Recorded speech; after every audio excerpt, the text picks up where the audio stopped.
is going on. But chapter 17 is quite, in my view, a little bit different from the others. Because again, it doesn't lead much with the main topic of the case, of the book, that's the liberation of Gregorio, and the liberation of Margarita basically has been completed in the last chapter as we saw it. This chapter is exactly what the title says, Fraternal Assistance. So hopefully be able to read a lot with few interruptions because extremely simple and easy. But again, anyone wants to jump in and say something, please do so. And Philip, thanks for reading. Let's start. Fraternal Assistance. On the second day of the final phase of spiritual assistance for Margarita, our activity was crowned with sublime enthusiasm in the domestic sanctuary, which was finally draped with the gentle light of peace. The place had been transformed. Since the previous night, Saldana and Leoncio had been the first to ask for something to do. They were persistent in telling us that the enemies of the good would be getting back to work. They were familiar with the cruelty of their former companions, and because many of Gregorio's minions would be checking to see if the alienating process of Gabriel's wife was proceeding as usual, Gubbio began to implement a powerful boundary around the house and put responsibility for it in the hands of the collaborators that Cedeno had kindly lent us. While we were working hard preparing defensive measures, Gabriel and Margarita were enjoying the happiness that had returned to their hearts. Margarita felt lighter and well disposed, and she gave thanks to the Eternal One for the miracle that had occurred. With the joy of a neophyte drunk on sublime hope, Gabriel was making 1,000 promises involving spiritual work. On our side, however, the responsibility had started to grow. In compliance with Gubbio's orders, Saldana went to another room in the house and, by indirect influence, urged an elderly incarnate housekeeper to dust the furniture, polish the decor, and open the windows to let in vast currents of fresh air. The home was filled with harmony once again. The cleansing measures were going forward when we heard harsh words coming from the street. Members of Gregorio's phalanx were shouting for Saldana, who came to us looking downcast and somewhat troubled.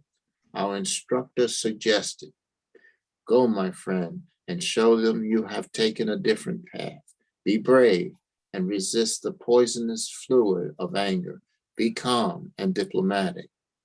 The look on Saldana's face showed that he understood. He went out to face the troops. One of them had a dreadful appearance. Hands on waist, he shouted irreverently, "So, what's this? Disobeying your orders?" Saldana, now completely changed, replied humbly but firmly, "My conscience had led me to make new commitments. I believe I have the right to choose my own course." "Ah," said the other sarcastically, "now you have rights. We shall see about that." Trying to impose himself more directly, he shouted, "Let me in." "I can't. The house is under other orders now." The other gave Saldana a look of insufferable rebelliousness and asked loudly, "Where's your head at?" Where it should be. Probably where it should be. "Aren't you afraid of the consequences?" "I don't have a thing to worry about." The visitor grimaced in rage and stated, "Gregorio shall hear of this." He left with the others. A few minutes later, Other elements assailed the entrance, desperate and insolent, but with the same result. A number of scenes followed.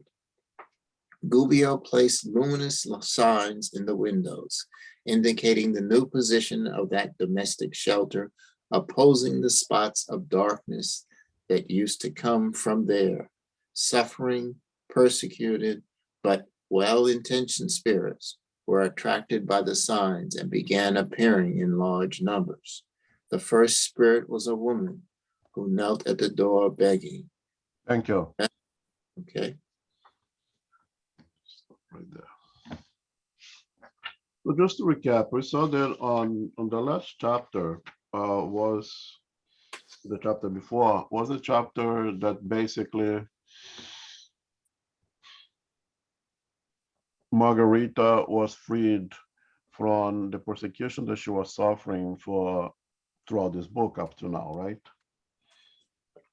It was the event when finally they were able to go to a true spiritual center, and she underwent a process of disobsession in which all of those who were basically spirits that were attached to her and draining all her energies had been separated from her. And just to recap, we see throughout this book that the main objective of this whole expedition from Andre Luiz and Gubbio was to liberate Gregorio, the leader of this very dark group in the lower zones. And Gubbio had sent his army, so to say, to speed up the process of discarnation of Margaritas, to whom he had affections, and we can go back to so far back, just a recap here. But basically, the big leader of this faction in the lower zones was Gregorio, and he wanted basically a discarnation of Margarita so she could join him in that lower zone where he was the greatest leader and the most respected or feared would be a better word in the lower zones. He had his right-hand man in Saldanha that was the leader of the group that was in the house of Margarita, persecuting her. There was a great number of ovoids, if not semi-ovoids, spirits that were just obeyed whatever Saldanha would tell them, and their job was basically to weaken all the Margarita, to remove all her willpower, and to not allow those who really cared for her, like her husband, to be able to help her. They always would find ways to deviate all the good help that she could receive into something negative. See the case in which there's a doctor that was supposed to be helping her, but this doctor was being also influenced by those negative energies that the spirits in this house was applying on them. And even a supposed medium was also deviating his energies towards the negative, secondary to the influence of those workers of Gregorius in that household. But finally, after a while, the husband was able to take her to a real spiritist center. And finally, Margarita was liberated. In order to get to this point, naturally, Gubbio worked around Margarita, so to say. He first liberated Saldanha, and the way they used to liberate Saldanha was by helping his loved ones. And then Saldanha had his right-hand man as well in Leoncio. There was his assistance in the work over there. And Leoncio was also helped and liberated by receiving assistance for his loved ones as well. So what we see over here, that in order to reach one final objective, it is necessary that you eliminate all the negative energies around, all the sources of negative power around, so you can actually reach your objective. In order to help Gregorio, that was the very first intention over here. So many people had been assisted. Saldanha's families, his son, his daughter-in-law, his wife, and then Leonce with his wife, his kid who is being tormented by a inferior spirit as well. And when they go to the spirit center, there was one of the spirits that was still extremely rebellious, that could not really receive the assistance, not really ready to be helped, but he was separated from Margarita in that process, and he was kept there in the spirit center to receive the treatment, the help that they need. We see that in our spirit centers very often. It happens as well. And it is after that that we start this chapter here now, in which Andre Luiz is telling us how the house has improved, how Margarita was so grateful that she finally, after so many years, felt well. And her husband Gabriel was making all kinds of promises, as we see very often, as we can look just at ourselves when we get out of a big jam, a big bad situation, make all kinds of promises. I'm not going to get into that again. I'm going to be good from now on. And we know what Gabriel is going through at that moment. And the workers, the ex-workers of Gregorio that are now basically working with Gubbio, they keep warning Gubbio, that, Gregorio gonna send his army. This is not the end of this. The guy, you're not gonna watch quietly to everything that is happening in his house. And Gubbio doesn't seem to be so concerned. He used the opportunity to ask the incarnate in the house, by influencing them, spiritually speaking, to clean up the house, to open the windows, to let the sun in, to remove all the dust. It's all like it's a new beginning for Margarita, for that household, and it is. And they will start it with a complete cleanup, not only at the spiritual level, but also at the physical level, which in reality is one and only. We try to make everything bright and pretty and flowers and all kinds of stuff. In this, at the same time, the house is also being protected, receiving assistance of the workers that Sidonio sent to be an extra help in that household. And if you recall, Sidonio is the director of that particular spiritist center where Margarita received her assistance. As Saldanha and his group had warned that Gregorio would send his workers, it so happened that they were shouting blasphemous words outside, and we can see here they could not even get inside anymore. The house had been protected by the Gregorio's group, protected by Sidonio's group. There was a light in that place now that become impenetrable by the lower spirits, without, of course, the consent of Gregorio. So, of Gubbio, and those were in the position of leadership of the new environment.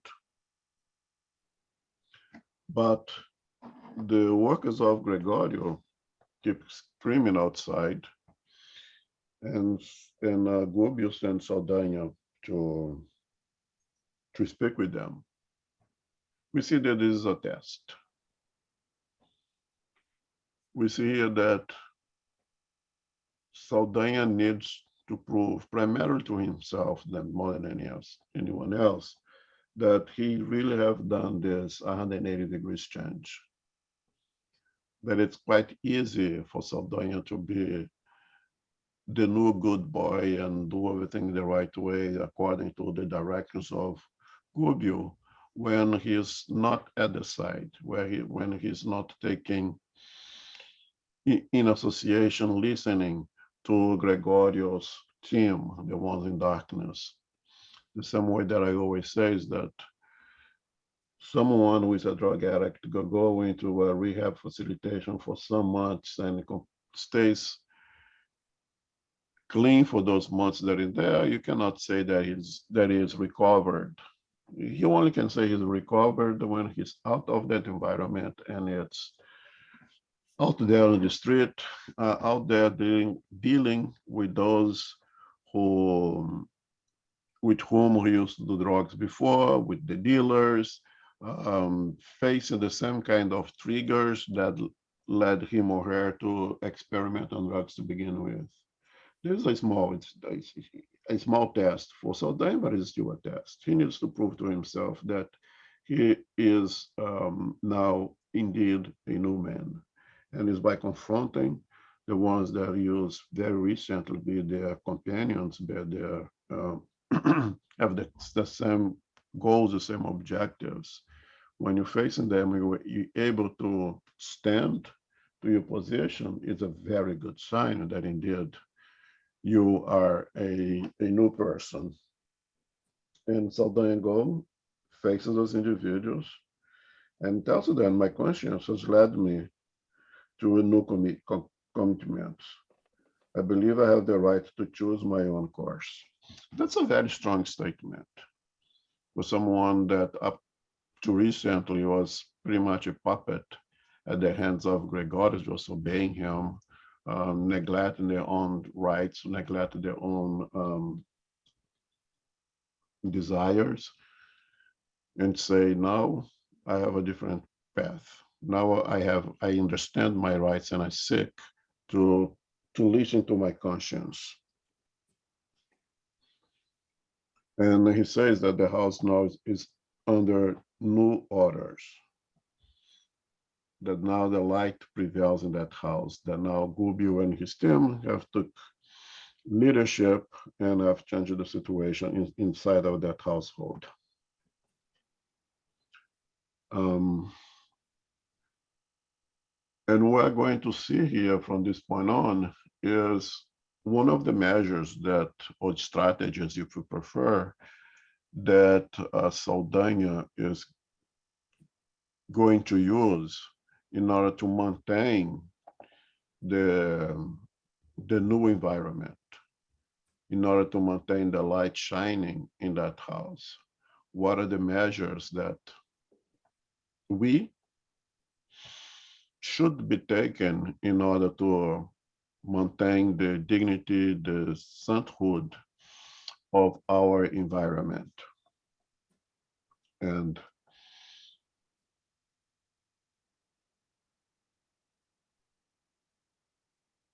yeah, and one of the things is Google placed luminous signs in the windows indicating a new position of that domestic shelter, opposing the stops of darkness that used to come from here, suffering persecuted by well-intentioned spirits, so we attracted by the signs that began appearing at large numbers. So that now the light is shining, and the light is an inviting shine for those who are in darkness. And very important word, persecuted but well-intentioned. So we're not talking about evil spirits. We talk about spirits who are in a difficult situation, but is looking for ways to get out of it. Those are always being attracted by that light And here's where we stop. We continue. If there is any comments, any questions, please.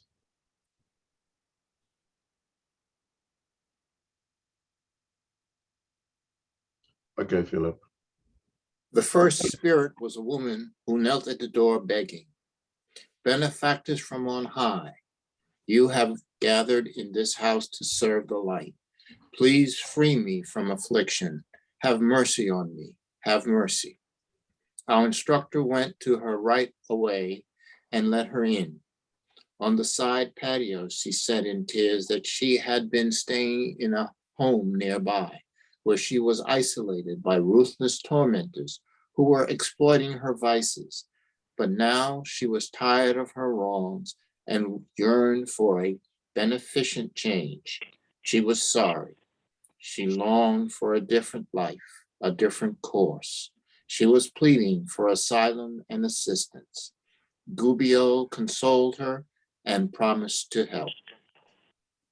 Next came two elderly men, begging for a place to stay. Both had discarnate as indigents in a hospital. They were filled with intense fear. They had not accepted the fact that they had died. They feared the unknown and pleaded for an explanation. They were on the brink of true madness. An interesting woman appeared, asking for help against a large group of wicked spirits who were keeping her away from her son by inducing him to drunkenness. Another woman requested protection against the evil thoughts of a vengeful spirit that was keeping her from praying. The stream of sufferers was endless. It seemed to me that Gubbio's mission had suddenly become a huge endeavor of spiritual first aid. Dozens of discarnates imprisoned in the lower realms were now lining up outside Gabriel's house under the supervision of Gubbio, who told them to wait for the night's prayer service. And before the day had ended, several members of Gregorio's phalanx showed up, ready to take the road to renewal. Thanks. So as I said, Gubbio takes this new path, or starts a new path as a strategy, so to say, of how that house would be from that point on.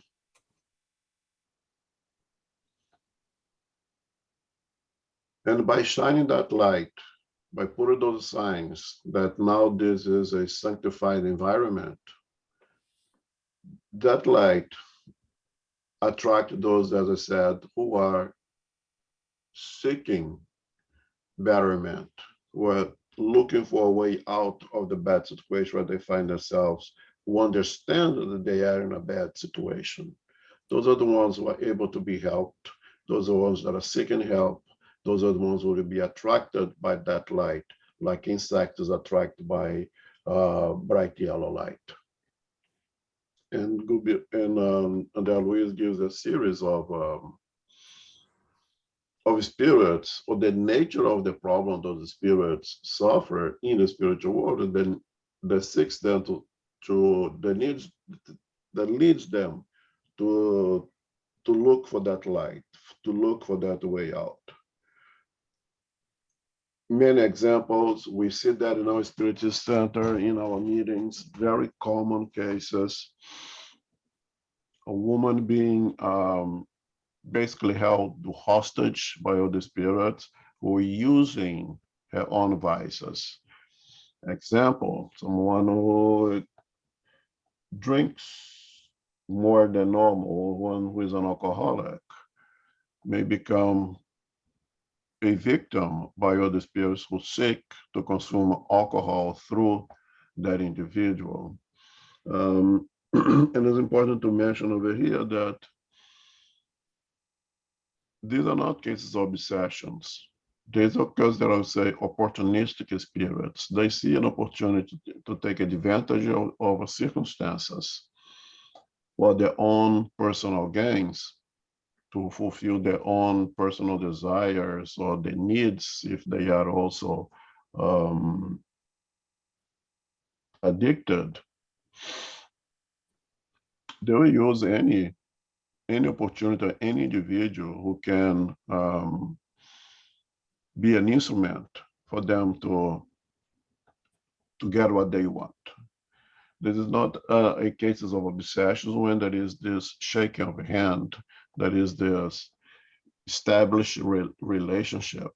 It could become eventually, right?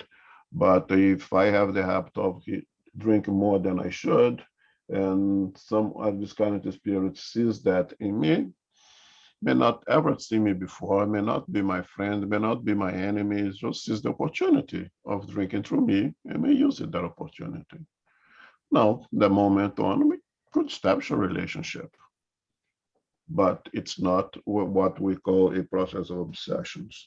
And all those cases that we see over here, we don't have to go if somebody has any questions regarding each one of those cases. I'll be happy to talk about, but these are suffering spirits for many different reasons. And what the Andre Luiz point here is to show all the many different types, commonality that we see every single time of spirits in the spiritual world in need of assistance. And when they recognize that need, once they find that light, they will look for it. They will go through it. Any questions, comment?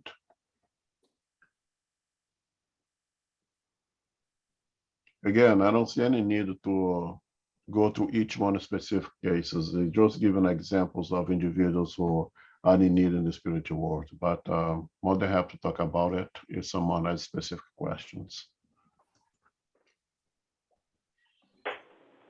They had come from the colony we had visited. To my surprise, one of them was quite clear about what he wanted. Please, save me from the cruel judges. I can't stand the atrocities I'm forced to commit anymore. I've heard that Saldana himself has been transformed. I can't persist in error any longer. I'm afraid that Gregorio will come after me, but even if I have to endure the most dreadful pain, I'll face it head on. I would rather suffer his blows than go back. Please help me. I yearn. Thank you. Just who was making this noise, if I can.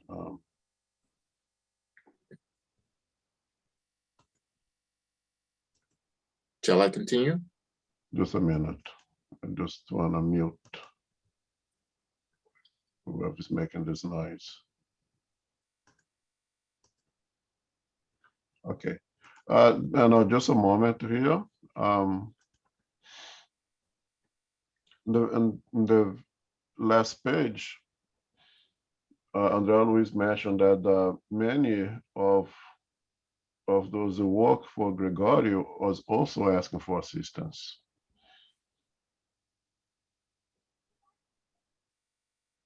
Many of those who were working for Gregorio recognized that that was not really working well for them any longer.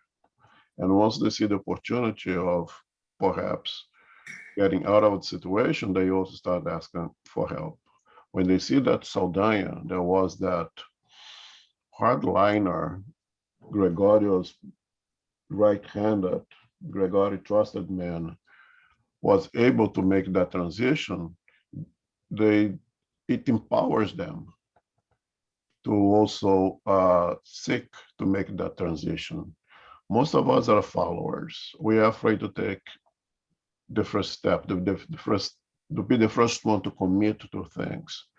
And when you see others doing it, it gives us motivation, gives us some strength to try to do it.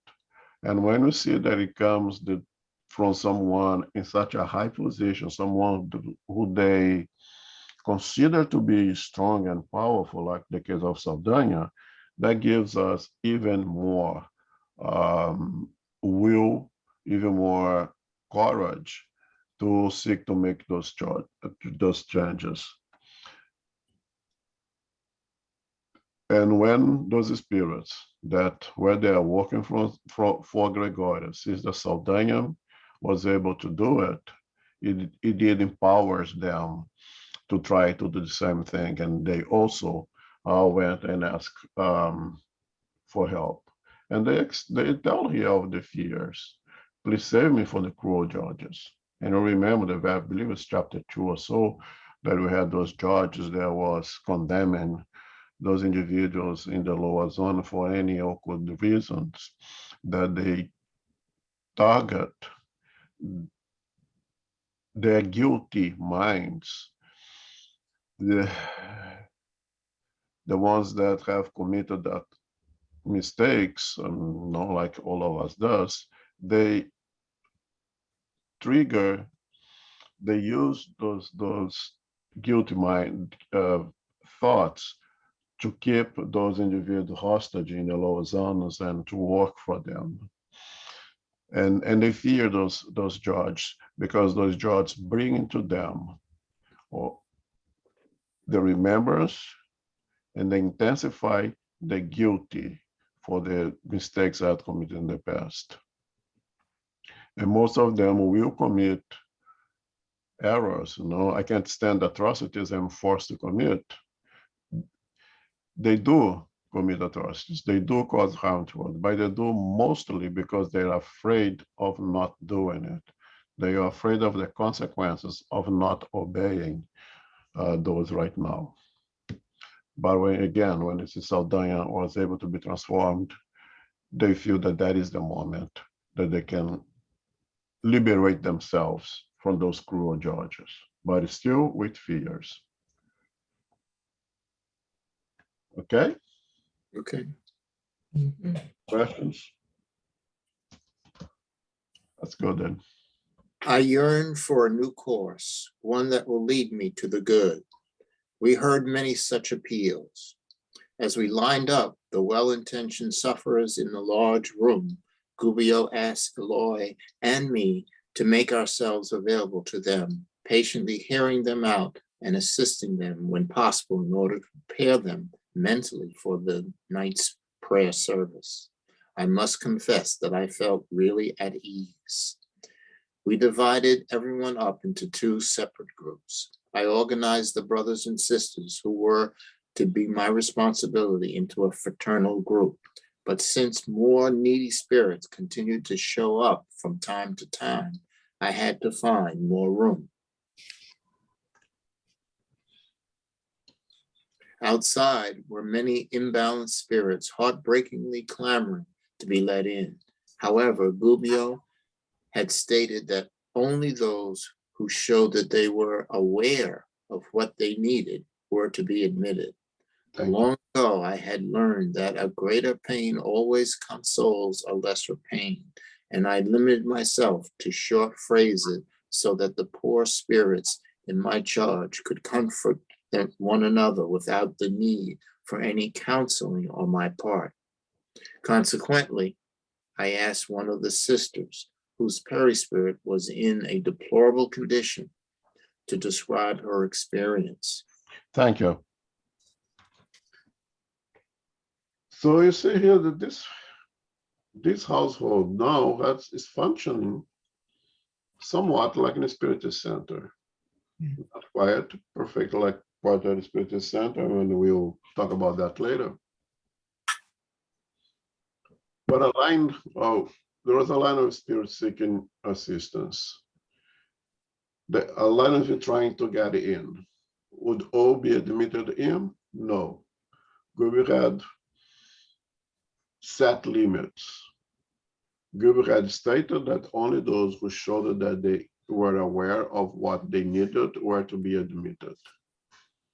That by itself limits the number of people to be admitted by a lot, right? Very often we know what we want, but we don't know what we need. Naturally, Gilbert is doing that in according to the resources that he has in that household. Again, this is not a spiritist center. Is the household that now filled with individuals capable of assistance. And he places Andre Luiz, he prayed Eloy, divide them different rooms, and all of them would be assisting needing spirits in accordance with their abilities, of course. Andre Luiz used the strategy that allowing those suffering spirits to console themselves. I think is a very good strategy, that when we hear from those like ourselves, that when we see the sorrow, the pain of others, it gives us some kind of consolations in that, oh, I'm not the only one on this. And it projects between us this sentiment of empathy, the sentiment of compassion, which initiates the process of our own recovery. Okay, so what it says, long ago I have learned that greater pain always consoles a lesser pain. And we have a tendency to always see us greater on the other than ourselves. The same way that says that the grass is greener on the neighbor's lawn, the pain of others tends to be greater, or perhaps it is. And they always use that strategies. He allows individuals to talk, telling their experiences in exercise that those speeches will assist those that were there. So it's level the field, so to say, in a way. Continue. The poor thing grabbed everyone's attention because of her wound-covered countenance. Oh, I'm so miserable, she began, so wretched. Passion blinded and defeated me and drove me suicide. I was the mother of 2 children, but I couldn't bear the loneliness that the world imposed on me when my husband died of tuberculosis. I shut my eyes to the obligations that were inviting me to an understanding, and I refused to think about the future. I forgot my home, my kids, and my commitments, and I rushed headlong into the deep valley of unspeakable suffering. For exactly 15 years, I have roamed around without rest, like a thoughtless bird that destroys its own nest. I was so foolish. When I found myself all alone and apparently destitute, I gave my poor kids to loving relatives and insanely took the poison that would do my poor body in. Thought I would either see my dear husband again or vanish in the abyss of non-existence. Needless to say, I found neither. I woke up in a dense fog of mud and ash, and no matter how loudly I cried out for help, I continued in unbearable torment, covered with open sores as if the lethal toxin had struck the finest tissues of my soul. I cried out aimlessly. She became so choked up with emotion that she could not go on. To press the lesson, I asked her, "So you were never able to go back home?" "Ah, yes, I did get to, but as if to increase my anguish, when I touched my dear children, entrusted to close relatives, I caused them affliction and illness. The radiations from my suffering struck their frail bodies and poisoned them through their breathing. When I saw that my presence was inoculating them with the dreadful fluidic virus, I fled in horror. I would rather bear the punishment of my own loneliness, aimless conscience, than inflict them with the undeserved suffering. I felt fear and horror of my own self. Ever since then, I have been wandering about without comfort or guidance. That's why I have come here begging for relief and safety. I am simply worn out and beat. Well, you can rest assured that you will receive all you need by means of prayer," I explained, promising her Gubbio's effective assistance. The poor thing sat down, feeling much calmer. I noticed that one of the brothers present was seeking our attention so that he could reveal his own experience. I examined him closely and saw that he had a weird glow in his eyes. He seemed crazed, smitten with Thank you. Okay. Okay. So one of the examples here is the suicidal woman who, out of despair for the loss of their husband, commits the dreadful mistake of committing a suicide with the hope of two things. Only two things could happen: should be with their husband again, or should disappear, should they go to nothingness. We display the most of our ignorance regarding our true spiritual essence. And of course, neither of the two things happen to her. And the other important thing over here is that when she was able, after some time, to go back in the incarnated household and to see her two children, her presence caused them ill, was make them feel bad, which we can understand. All those negative energies, when we approximates to us, we can't feel good about it. She noticed that, she understood that, and went away. And since then, she was suffering the desperation of not finding her husband, to continue to exist, and not being able to be with the ones, incarnate love, the ones that was her children. And she was suffering immensely by that. And if you recall, Andre Luiz had a similar experience of completely different nature, but when he was able to go home, the first time, his experience is not so pleasant as well. So he had more empathy, even more empathy to this woman, because he also had suffered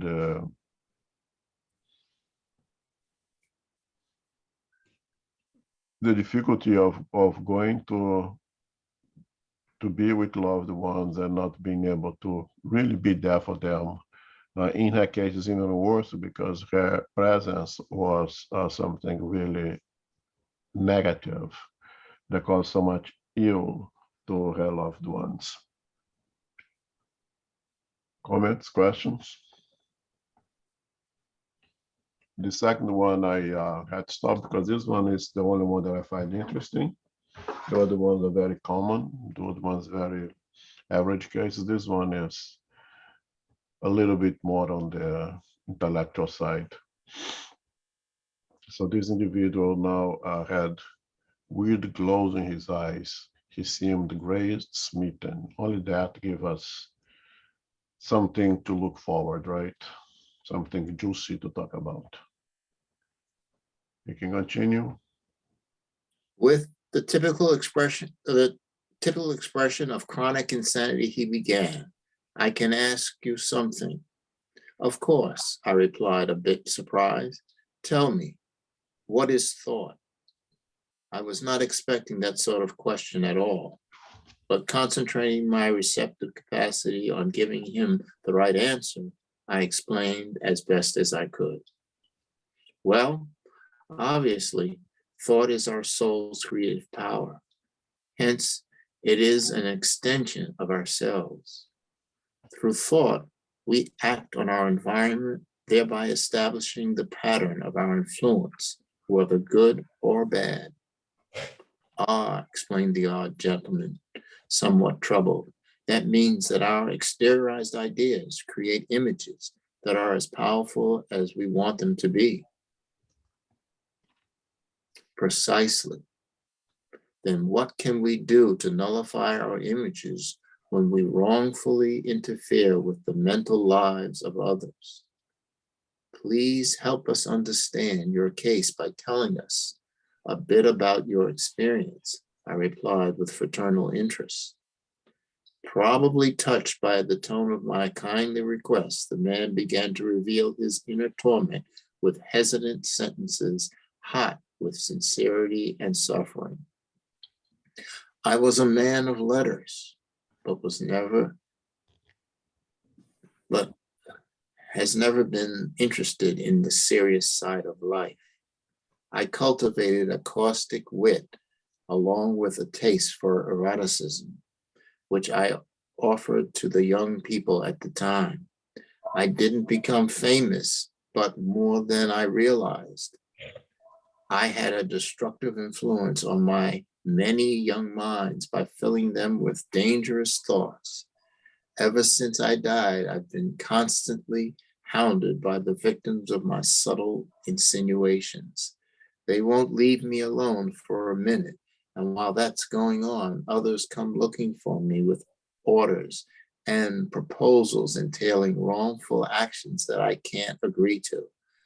I realize that ever since my earthly existence, I've been connected to a huge gang of perverse and mocking spirits that use me as a reckless tool for their undesirable manifestations.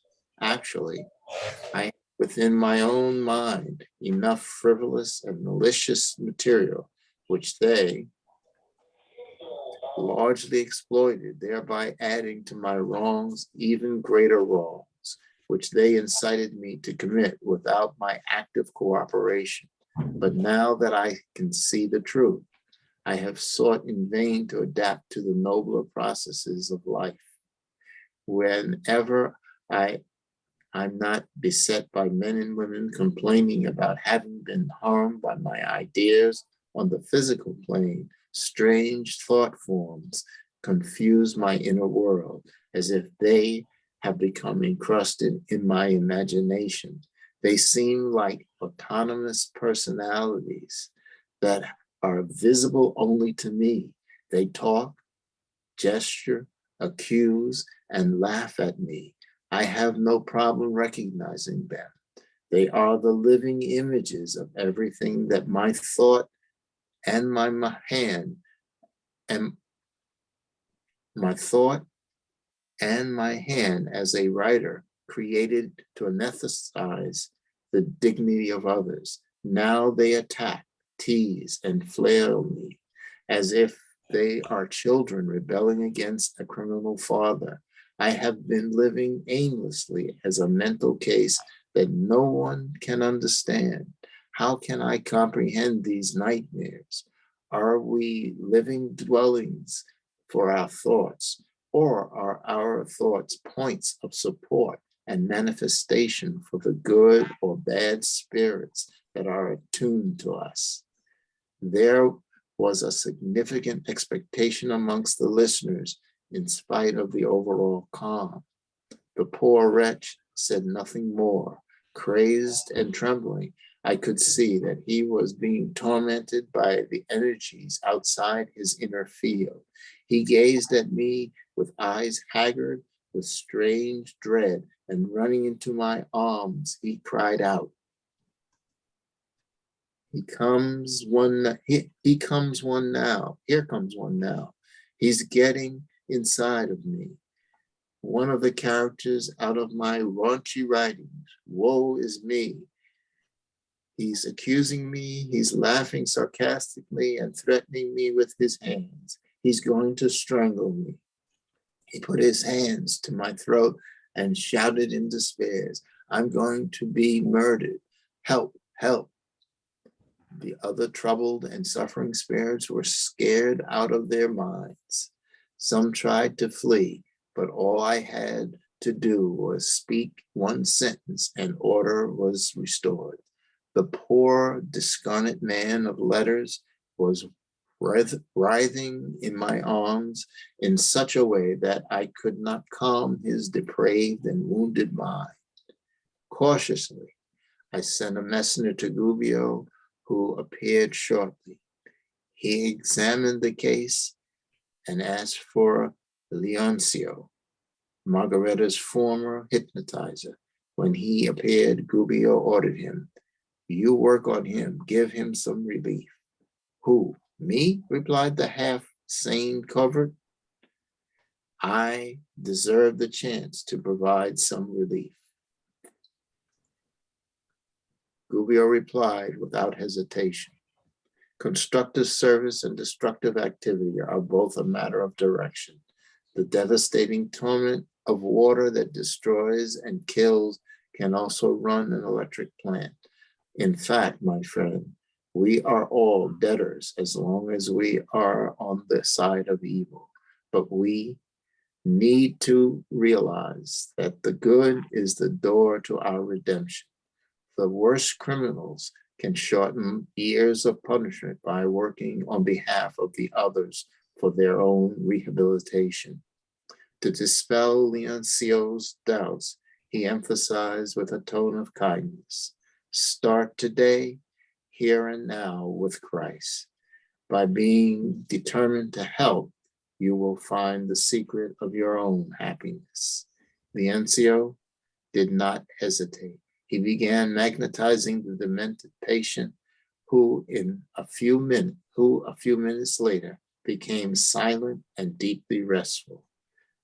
From then on, Leoncio never left my side for the rest of the day. He carried out the functions of an excellent co-worker.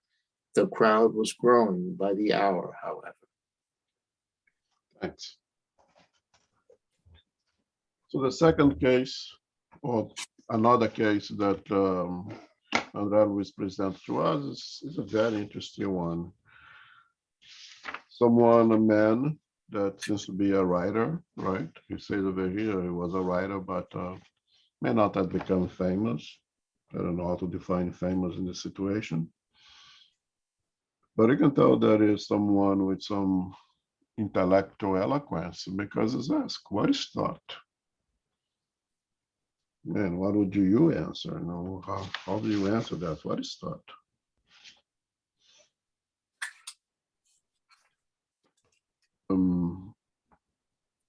Let me just find.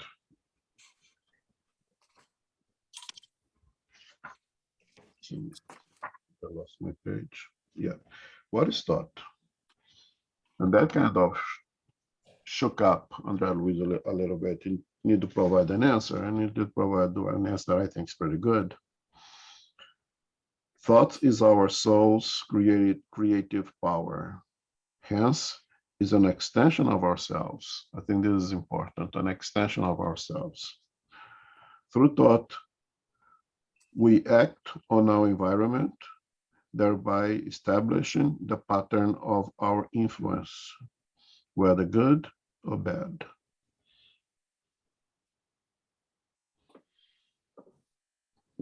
I think this is a pretty good answer. And this ex-writer or writer actually complemented that. That means that our exteriorized ideas create images that are as powerful as we want them to be, precisely. And he continues on to tell his stories, and he wants to get understand. And in order to get help, Andre Luiz needed more information. And he says, help us understand your case, please, by telling us a bit about your experience. I replied with fraternal interest. I circled here the expression fraternal interest to differentiate of pure curiosity. I think anyone who hears this, reads this, would be curious. I'll be extremely curious. What do you mean by that? How to expand on this philosophical discussion of thought?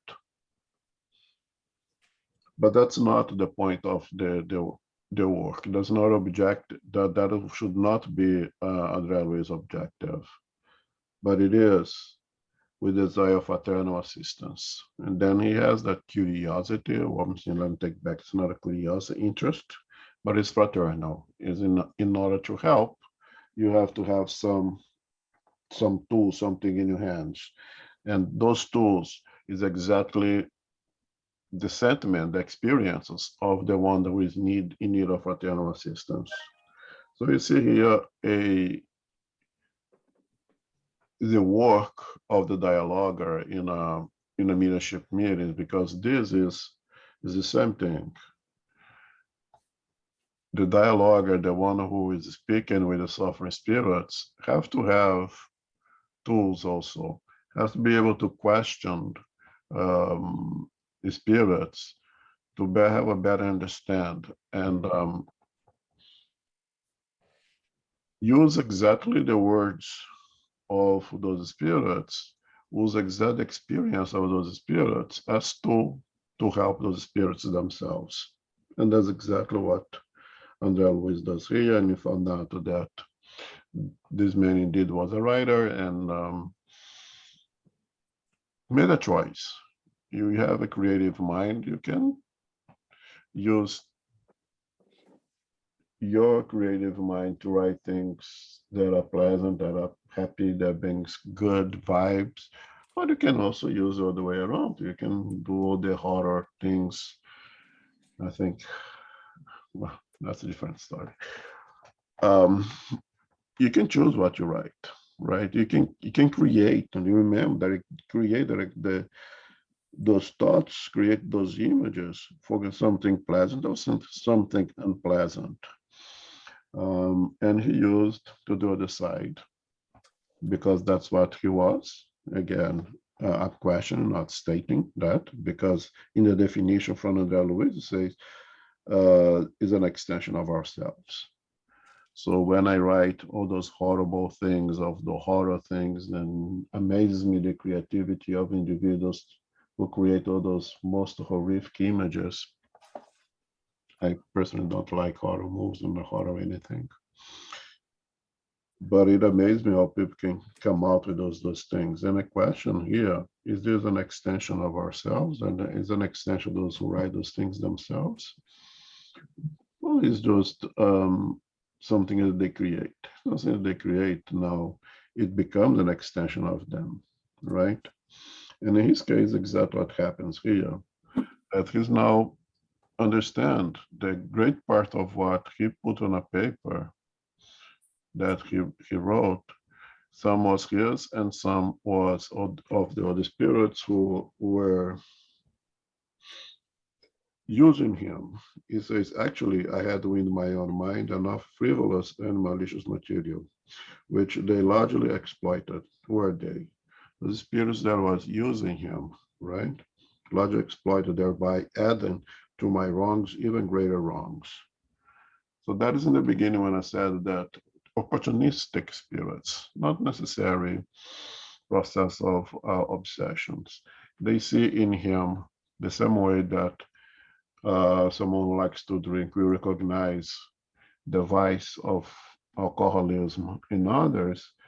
Someone, a spirit could recognize in others that they look, that target that they are seeking to exploit the horror ideas, the murder cases, I don't even go into all the bad things that we human beings can create with our minds. And we can question here, is it all mine? In his case, no, he recognized not all his, but he had his. And with that little that they had, it empowered others to utilize his little and augmented it. And he became a prolific writer of those kind of material. Not only that, those creations become alive, so to say. It's like we all have kids.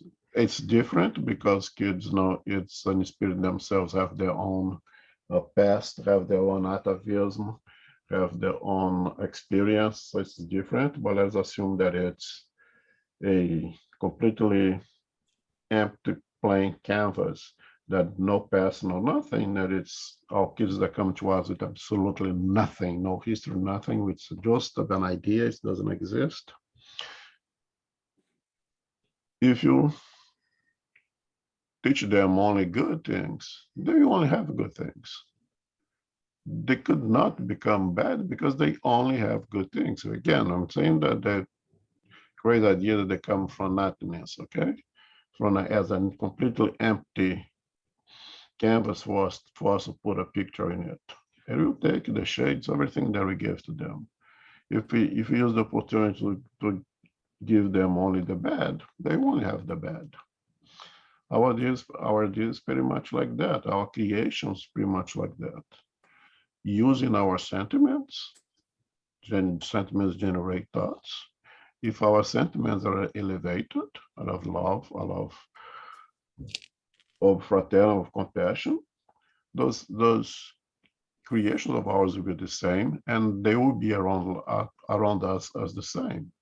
If it's of thoughts of revenge, thoughts of making justice to your hands, thoughts of making suffer the same way that you suffered, relieving your own suffer all the time. If you're being victimized by someone presently or in the past, but all you think about, or you sentiments of hate only generate those kind of thoughts. Those are the thoughts that are going to be living around you with yourself. And he is suffering tremendously because of it. Not only those who were partners in crime continue to be trying to use him to continue to be around him, but more important, his creations. All the horrific things that those individuals create. When I read here, I think of it and I try to alert everyone here, do not start to make analogies over here, say, oh, that writer only write this kind of books, oh, that director, all those screenwriter only make horror kinds of movies. Don't go there, please. We don't know, okay? Our spectrum overview is very limited. Do not start to make associations with individuals. We don't know. This is a case. Let's take this case. Let's take this as a possibility for ourselves as for everyone who is living this world with us. Okay? Any questions, any comments to this point? Oh, the second part, equally important. Andre Luiz sees that he is not able to really help this guy. People are afraid. He finds ways to call Saldanha. Saldanha's come in, and Saldanha, I'm sorry, Gubbio. I misspoke, it's Gubbio. Gubbio comes in and sees the opportunity to get Leoncio involved. And if you remember, Leoncio was the hypnotizer of Margarita, who would apply all his energies to hurt her, to make her even more sick. And now Gubbio asks Leoncio to basically give passes, if you will, to provide that individual who was hysterically suffering by viewing his own creations at that moment, and say, give him magnetizing energy and help him out. And Leoncio takes it back. So wait a minute. I'm the one who gives bad energy to anyone. You ask me to help this guy? Are you asking me to do something good for this individual? And my own experience, use my energies to harm people? And Gubbio will explain to him. Constructive source and destructive active are both a matter of direction. The same energy that you use to harm someone is the same energy that you can use to help someone. The devastating torrent of water that destroys and kills can also run an electric plant. In fact, my friend, we are all debtors as long as we are on the side of evil. But we need to realize that the good is the door to our redemption. The worst criminals can shorten years of punishment by working on behalf of others for their own rehabilitation. In other words, what Paulo de Tarso tells us, love covers a multitude of errors. And we utilize again Paulo of Tarso as an example. It's the same energy that he used to chase Christians. It's the same energy they used to spread Christianity throughout the Roman Empire or the whole world at the time. It's pretty much the same thing. It's just redirect that energy. And Leonce finds comfort in Gubbio's explanation and is able to utilize his capabilities as a magnetizer to calm down that individual. Comments, questions? I believe we're gonna have to stop here. It's 12:26. Not gonna move on, but any questions, any comments at this point?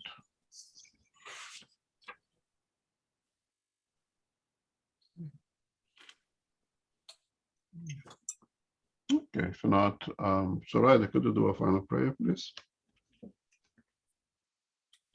Yes, of course. Yeah.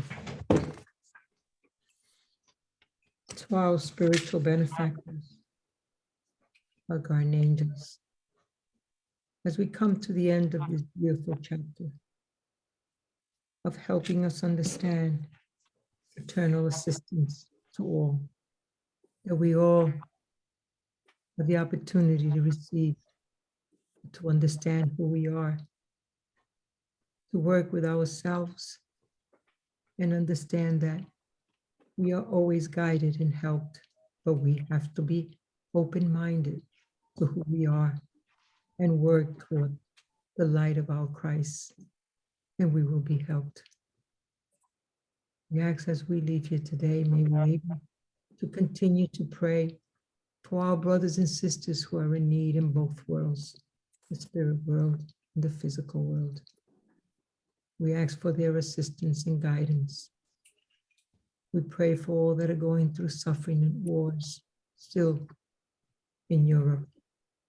May we keep ourselves in prayers throughout the week, helping not only ourselves, but humanity in itself, in both worlds, the spirit world and the physical world. May we continue with our hearts, with faith and charity, guiding and assisting our brothers and sisters. And as we leave here today, be able to continue throughout the week with prayers from our hearts, continue the studies, and help all those that are around us. We thank you, dear Lord, for the assistance today, helping us and guiding us into your light. We thank you. And we ask as we leave here today to return again next week to our studies. And with that in mind, dear Father, we ask permission to close.